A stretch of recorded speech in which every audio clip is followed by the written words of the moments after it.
Alright, what is up guys, this is Cobb and welcome to the good old free-to-play account. Things are progressing grand as we near the end of the second month of our free-to-play adventure over here. Skull Crown's doing great since we pulled her as well.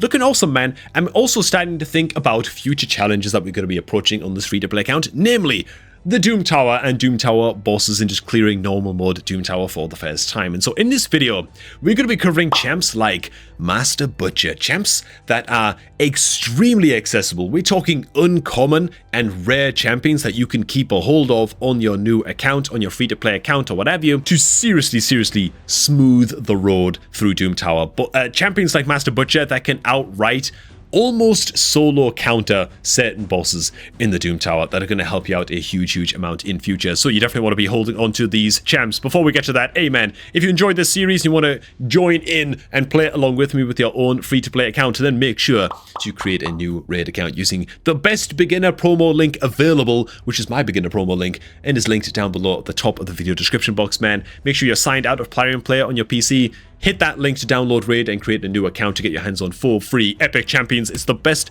beginner promo link going to get you off to an incredible start. And yeah, I'll see you when you're on free-to-play adventure. God damn it. Let's get to this list, man. It's going to be quite a comprehensive list. I won't spend too long on most of these champs because, frankly, a lot of them are going to be quite familiar to a lot of people watching this video because they are just so accessible, but they're so good. Let's start off with the Doom Tower boss of the Magma Dragon, where the name of the game is to try and decrease its attack where you can, spank the hell out of it, but most importantly, keep it provoked at all times. And so we're looking at one of the most dependable and accessible provokers in the entire game in the Barbarians faction in the form of Sentinel. This is not a champion that I have just yet, but he does bring a attack one enemy 85% chance to place the provoke on his A1 if this attack is a crit. He also brings a little bit of self-healing as well on his passive, and so every other turn he gets a little bit of extra healing as well, which can also crit, which is a lovely little detail to have. But effectively against Magma Dragon, you just have the guy spam his A1 and keep that provoke up against that boss. Very accessible way to get through that boss and keep it under control. Next up, man, we have another super reliable rare provoker. This is a champion that I do have on my account, and if built fast enough, your Nalhorn can do the job of provoker as well against the Magma Dragon as well as against wave content too. Place a provoke debuff on all enemies for 1 turn. Place an increased defense buff on this champion for 2 turns. Bookable down to a 3-turn cooldown. So as long as he's fast enough, very dependable provoke. 100% land rate, cannot weak hit because it simply places a provoke debuff. It's not attack one enemy and then have a chance to place provoke, so he has that advantage. Yeah, Nalhorn, amazing cheat code into the Magma Dragon. Next up, man, we got a touch on the Bommel counter, the ultimate Bommel counter. This is the champ that gave me the idea of doing the video, to be honest. It's good old Master Butcher. I pulled this guy. He's sitting at like level 11. I haven't touched him just yet, but that's all going to change very soon. I'm going to be building this guy out, probably taking him up all the way to level 60, unless I find a better option against Dreadhorn Bommel. So the tough thing about Dreadhorn Bommel is that the sucker summons bombs that deal 40% of all your champions' health as damage to those champions, right? They always get hit for 40% of their max health as damage. Why is Master Butcher so good against that? Because when attacked, heals all allies, including himself, equal to the amount of damage taken. When fully bucked up, it's a 1-turn cooldown. Very good indeed. Now, it does say it does not work against bosses, but the bombs that Dreadhorn Bommel summons count as enemy champions, not bosses, right? And so you do actually just get the full healing from this. Now, as long as you build your Master Butcher to be decently quick, so this is coming back off of cooldown, and he has the most health on your team against Dreadhorn Bommel, he will always be healing your allies for more damage than they are taking, if that makes sense, right? Because it actually heals all allies equal to the amount of damage Master Butcher takes. So if 40% of his health is more than the 40% health of all your other champs, he's healing a crap load, okay? He's just going to keep your entire team alive and not completely solo or trivialize the fight exactly, but it's going to do a lot to counter the main mechanics coming out from Dreadhorn Bommel. Next up, man, we have good old Scarab King, where there's one champ that we've got to spotlight right away. It's quite a inconspicuous little champ. Oh, I do have a Metal Shaper lying around somewhere on this account, apparently. At least the game's telling me that I have him collected. I don't know where he's gone, man, but Metal Shaper, incredible against the Scarab King. Against Scarab King, it is imperative that you are attacking in only if your team are under shield buffs. And Metal Shaper, again, kinda soft trivializes the entire mechanic against Scarab King, places a shield buff on all allies for 2 turns on a 2-turn cooldown. It doesn't matter that their shield is tiny, which it is. It's a minuscule, just pathetic shield, really. But it doesn't matter how small it is. As long as Metal Shaper is the fastest champion on your team, this is a 100% uptime shield, meaning that, yeah, you're never going to trigger the counter-attacks that would otherwise be raining down upon you and just ruining your run against the Scarab King. And so from then on, it's Metal Shaper to provide the shields, and you just build a crap load of 10 meter control and at least 1 damage dealer that's in a destroy set, and you're good. You're done. Right, that boss is kind of taken care of. Now, speaking of other kind of just very, very budget 10 meter controllers that are absolutely worth building out, Armiger is going to be the chief among them. Pull this guy from your mystery shards, feed copies of Armiger into Armiger in the tavern to rank up his skills. Very, very cheap and easy to build. Just got to build him with enough accuracy and 100% crit rate to get his A1 to consistently decrease 10 meter by 30%. Very, very good stuff indeed. Another champ that's similarly budget as well is, where is she, man? Good old Elfguard. There she is, man, in the High Elves faction. Another uncommon champion, very, very easy to sort of build up. And on their A2, which is a 2-turn cooldown, attacks one enemy, decrease the enemy's current 10 meter by 50%. The first time I ever cleared my way through Scarab, by the way, and through Doom Tower, and like finished normal mode Doom Tower, beating Scarab along the way, my team was like Metal Shaper at like level 50, Elfguard at level 40, okay, Armiger at level 50, my High Cartoon was level 60, and then 1 damage dealer in a destroy set, and that was it. That was the team. It was like the most budget, crappy team you've ever seen, but you know what? With enough accuracy and enough speed, they were able to just completely control the hell out of the boss, and it was absolutely glorious. Another champ that's honestly pretty great for this purpose as well, especially if you're not going to bother leveling your High Cartoon, which I wouldn't recommend, by the way. High Cartoon, very, very good champion, but Diabolus can do a pretty damn good job as well. She brings an increased speed buff on all allies and also some 10 meter fill and 10 meter decrease against enemies on her A3. She can be an okay addition to a Scarab King team as well, so it can be worth taking up to level 50 for that reason. Or, of course, you can just build out the queen of just, I don't know, like all content in this game, best rare champion in the game. If you do happen to get your hands on a Cold Heart, she's going to do an incredible job at decreasing 10 meter against the Scarab King as well with her A3. Decrease 10 meter by 100%. Need I say any more? Yeah, she's just an incredible, incredible red champion, man. Next to man, we've got the good old Dark Fae boss, which actually, you know what? Dark Fae, I'm just going to stay on the Cold Heart, man. Cold Heart is incredible against Dark Fae as well. The key against Dark Fae is to make a nice and fast team with just a lot of damage and, you know, multiple nukers in the team. And just kill all of the mirror images instantly, and then control the boss's 10 meter very, very quickly. Cold Heart can do a little bit of all of that, right? She has an attack all enemies on her A2 to help kill off all of the mirror images, and then she can throw in with her A3 to instantly delete the boss's 10 meter once the mirror images are all dead. And so she's actually just another fantastic champion to build out for, like I said before, everywhere. I mean, she's just so good. Yeah, she's fantastic into Dark Fae in particular. Another very, very accessible champ that you can build out into Dark Fae as well is gonna be good old War Maiden, just because she has the most reliable and strongest decreased defense debuff in the entire game of all of the rare champions, and she is campaign farmable. So, man, you're looking for a budget champ to take into just any kind of wave content, really. War Maiden is going to be your gal, and you can definitely make use of this strong decreased defense debuff going into Dark Fae as well, if you don't have that debuff available on any like better options. Yeah, War Maiden, absolutely fantastic, man. Next up, we've got the Frost Spider boss, where suddenly HP burns become absolutely mandatory for you to kill the boss. You literally can't kill the Frost Spider boss unless it dies while it's under an HP burn debuff. And so for that reason, you do have the option of potentially building out at least like a level 50 Selenia Nightcloak in terms of rare champions.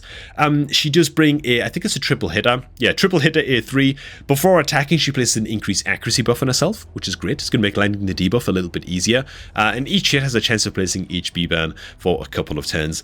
She's an option that you can build out. She's very, very niche as far as her use cases. So if you can get away with just building it to level 50 to get you through normal Doom Tower, Frost Spider, then she can be worth holding on to for that reason. You're really just looking for any HP burner, to be honest though. She's just one of the more accessible ones. Another option that you do have is from the Dwarves faction, where you have the option of finding yourself a Bulwark. These are both void rares, of course, so not the most accessible, but you're kind of grasping at straws just a little bit, right, as to what you can get your hands on here. But he does bring an an HP burn on his A2, and his passive is quite good into Demon Lord Clan Boss as well. When attacked, has a chance of extending the duration of all debuffs on the attacker by 1 turn. So if you want to build out a Bulwark for an early Demon Lord Clan Boss, keep a hold of the guy and keep him built at least in your vault for use in Frost Spider when the time comes to start blasting the hell out of Doom Tower.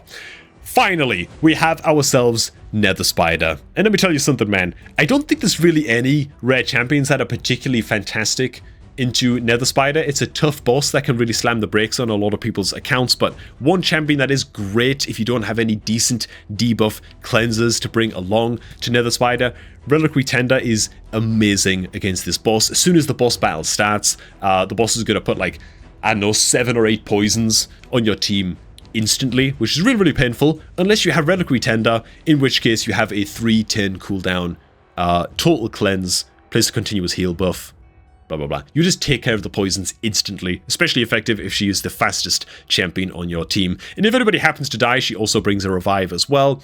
Just one of the best rare support champions in the game. Now that said, if you don't have a Reliquary Tender, you can bring along good old Spirit Host.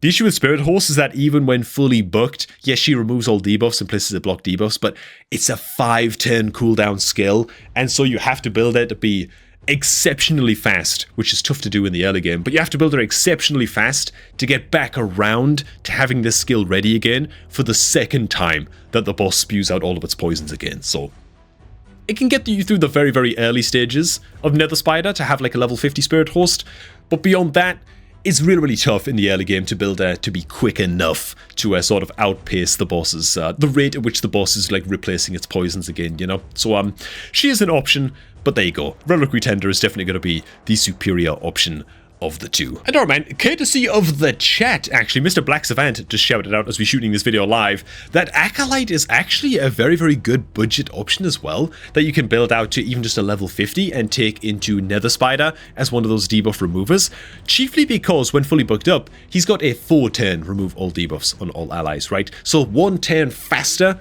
than Spirit Host, which is great. It makes it just a little bit less gear intensive to build them out to deal with the debuffs coming out from Nether Spider and to be cleansing all of those poisons, which is great. And additionally, on his A2, it's an attack 1 enemy with a, what the hell is this?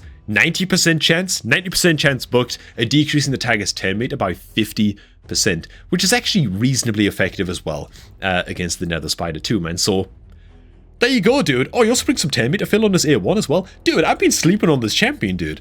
I've been sleeping on Acolyte, man. So Acolyte is another one of those options that you can sort of prepare ahead of time to bring into Nether Spider. Now, I should mention that most of the champions that I've covered in this video are kind of one-offs. You know, I'd recommend building maybe 1, maybe 2 of these to take on some of the bosses that we've been talking about here. If you've already got like an Acolyte built out, then you probably don't need to go back and start building up like a Spirit Host or something. You're probably, hopefully at least, going to get somewhat lucky during like a shard pulling event and maybe pull some better like epic or legendary options to take care of business. So one final honorable mention will also be good old Coffin Smasher. This is a great champion if you pull him very, very early on for Demon Lord Clan Boss because of his pretty high chance when booked of placing strong version decrease attack against Clan Boss, but he also brings a chance for placing HP burn on his A2 as well. So reasonable Clan Boss damage, important Clan Boss debuff, very, very nice. Also reduces damage enemies inflict by AoE attacks by a small amount as well. So if you build out your Coffin Smasher for Clan Boss, equally you can hold onto this guy for use in Frost Spider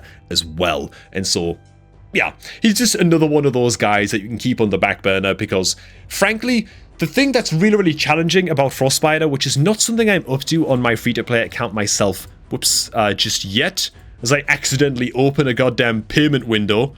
Get the hell away from me, man. I'm on a free-to-play account here, man. The game's trying to make me fail.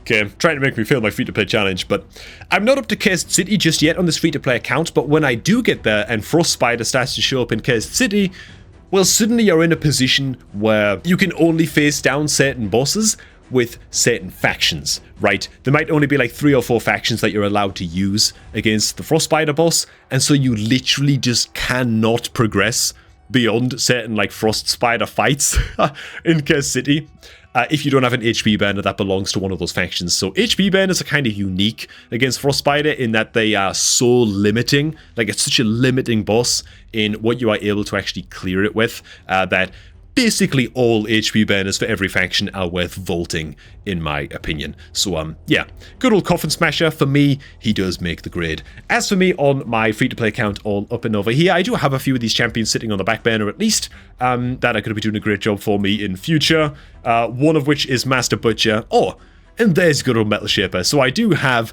my Scarab backbone of my team with Metal Shaper, Elf Guard, and Armager all ready to go as well for Scarab King, so I'm ready to rock and roll with those. And Master Butcher, yeah, we're going to build the Scarab to be as tanky as humanly possible and hopefully get me through Dreadhorn Bommel. Now, if there's any champs that you feel like I missed off of this list that are just extremely, extremely accessible and can sort of cheat code your way through a little bit some of the Doom Tower bosses, you feel like I missed them, make sure to plot them down below in the comments, man, and help your brother gamers out. But for now, thanks for watching, man. Hey, if you're looking to join me in my free-to-play journey and create your own second or alt account, or just get a fresh start, man, maybe you bungled up the start of your account, just looking for a clean start with the best beginner promo link available, then make sure to start off your new account using my beginner promo link, which is down below at the top of the video description box, man. Get your hands on 4 free epic champions, and that's it, really. Use it, goddammit. Okay, I'm gonna catch all you guys a tad bit later, man.